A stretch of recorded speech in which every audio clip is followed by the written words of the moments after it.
नमस्कार, मैं सोनाली और आप देख रहे हैं वी एक्सपर्ट न्यूज। पेश है वाराणसी की प्रमुख खबरें। वाराणसी में मां गंगा का जलस्तर खतरे के निशान के ऊपर।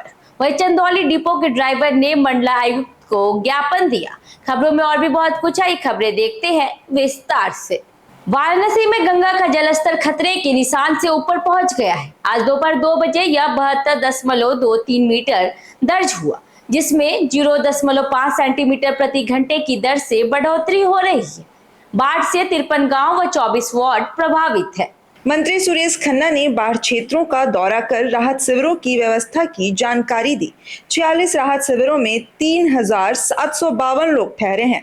कम्युनिटी किचन, स्वास्थ्य टीम, फॉगिंग व नावों की व्यवस्था की गई है। मंत्री ने कहा कि प्रभावित किसानों को कृषि निवेश अनुदान मिलेगा।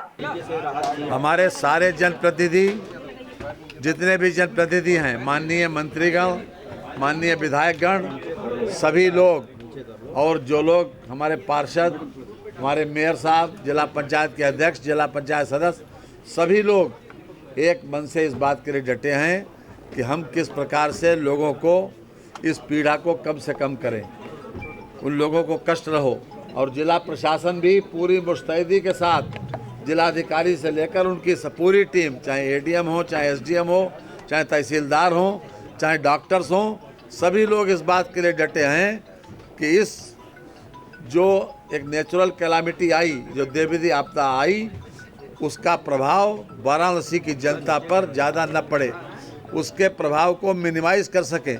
वाराणसी के डाडूपुर रिंग रोड स्थित दी बनारस लॉन के पास 6 सेंसेस मल्टी कुजीन रेस्टोरेंट का भव्य उद्घाटन कैबिनेट मंत्री अनिल राजभर ने दीप प्रज्वलन कर किया। 90,000 वर्ग फीट क्षेत्रफल में फैले इस रेस्टोरेंट में मल्टी क्यूजिन भोजन, swimming pool with dining, green garden, pub, बच्चों के लिए इंडोर गेम्स और विशाल पार्किंग की सुविधा उपलब्ध है। यह एक मल्टी क्यूजिन रेस्टोरेंट है और यहाँ पे फूड की फैसिलिटी, इंजॉय की फैसिलिटी, स्पोर्ट्स एरिया बहुत शानदार दिया गया है। जैसे क्या क्या रहेगा यहाँ पे? जैसे हम लोगों ने गेम में क्रिकेट कोर्ट भी दिया गया है, बैडमिंटन कोर्ट भी दिया गया है, टेनिस कोर्ट भी दिया गया है, एक शानदार जिम दिया गया है, एक बढ़िया आपका आइसक्रीम पार्लर का भी इसमें हम लोग बना रहे हैं, वो शानदार पूल एरिया दिया गया है। पूल पे डाइनिंग भी हमारा रहेगा, उसके बाद पूल पार्टी भी आप कर सकते हैं यहाँ पे। और हमारा जो डाइनिंग एरिया है वो बहुत शानदार एरिया है और जो फूड की स्पेशलिटी वो बहुत शानदार हमारे यहाँ। चंदौली डिपो के संविदा चालक रमेश कुमार सिंह ने वाराणसी मंडलायुक्त को ज्ञापन देकर फोरमैन अनिल पर जान से मारने की धमकी और एंटी करप्शन जांच में बाधा पहुंचाने का आरोप लगाया है। रमेश ने बताया कि ट्रांसफर रुकवाने के एवज में रिश्वत मांगी गई थी, जिसकी शिकायत पर एक बाबू को रंगे हाथ गिरफ्तार किया गया। इसके बाद उन्हें और उनके परिवार को धमकियां मिल रही हैं। एक बार वाहन से जानलेवा प्रयास भी हुआ है।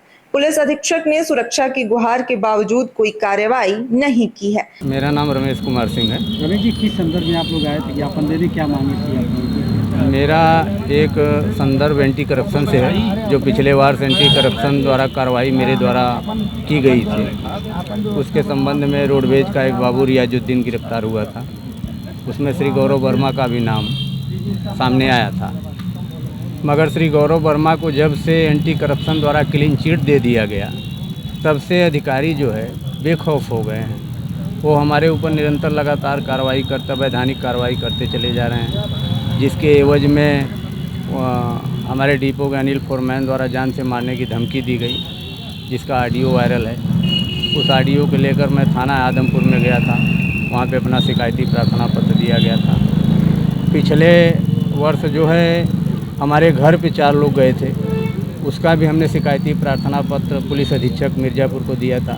वाराणसी मंडलायुक्त एस राजलिंगम ने गदोलिया पहुंचे गंगा घाटों का निरीक्षण किया। इस दौरान उन्होंने बाढ़ की स्थिति और राहत कार्यों का जायजा लिया। मंडलायुक्त के साथ नगर निगम, सिंचाई विभाग, स्वास्थ्य विभाग सहित संबंधित अधिकारी भी मौजूद रहे। उन्होंने राहत शिविरों, नाव संचालन और साफ सफाई व्यवस्था को लेकर जरूरी दिशा निर्देश दिए। नहीं, अभी जो पूरे प्रशासन के द्वारा भी जो जलस्तर अभी 72 मीटर के ऊपर है, इसी में ये देखने आया है कि कहाँ पर हैं और इसके बाद रिलीफ कैंप भी चेक करेंगे। तो सभी राहत सामग्री बांटी जा रही है और कोई भी परिवार या ऐसी जगह ना रहें जो किनारे मकान हैं, उन लोगों को सुरक्षित जगह शिफ्ट करने के लिए संबंधित को निर्देश भी दिया गया। सर, पानी इसी तरह सर अभी आगे भी संभावना है? अभी गति कम हो गई है अभी 1 सेंटीमीटर प्रति घंटे की रफ्तार से बढ़ रही है और धीरे धीरे घटने लगेगा, कल से कम होनी चाहिए।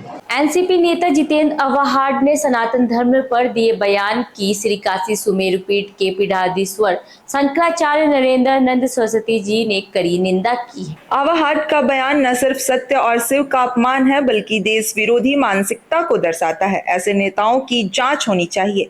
उन्होंने भारत विरोधी टैरिफ नीति पर भी कहा कि प्रधानमंत्री को अमेरिका को 50% टैरिफ लगाकर जवाब देना चाहिए, जिससे अमेरिका को अपनी स्थिति समझ है। दुनिया में अगर सृष्टि के आरंभ से था तो सनातन धर्म ही था।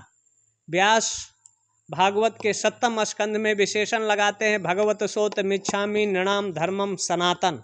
सनातन शब्द लगाया, लेकिन तमिलनाडु की सत्ता में स्टालिन ने कभी सनातन के उन्मूलन के लिए कार्यक्रम करते हैं, और यही महाराष्ट्र की सरजमी पर जो उन्होंने कहा सनातन था ही नहीं। तो कोई भी रिसर्च कर लें, शोध कर लें, सनातन ही विश्व का प्राचीन पुरातन रूप में था। और जो रावण की हुंकार, हिरण्यकश्यप, कंस जैसे विधर्मी, रक्त बीज, महिषासुर, चंडमुंड, तीसरा खरदूषण जैसे विधर्मियों से, East India company, Ghori Ghazni और अंग्रेजों की तोपें तलवारों से जो नहीं मिटा, तो शरद पवार के जैसे नेता के बयानों से सनातन मिटने वाला नहीं है, न समाप्त होने वाला है। ये सस्ती लोकप्रियता के लिए, अपना प्रचार पाने के लिए सनातन पर प्रहार करते हैं, कुठाराघात करते हैं। ये कहीं न कहीं देशद्रोही मानसिकता के हैं। वाराणसी की ऐसी ही तमाम खबरों को देखने के लिए वी एक्सपर्ट न्यूज को लाइक, शेयर, सब्सक्राइब करना ना भूले। ट्विटर, फेसबुक और इंस्टाग्राम पे भी फॉलो जरूर करें।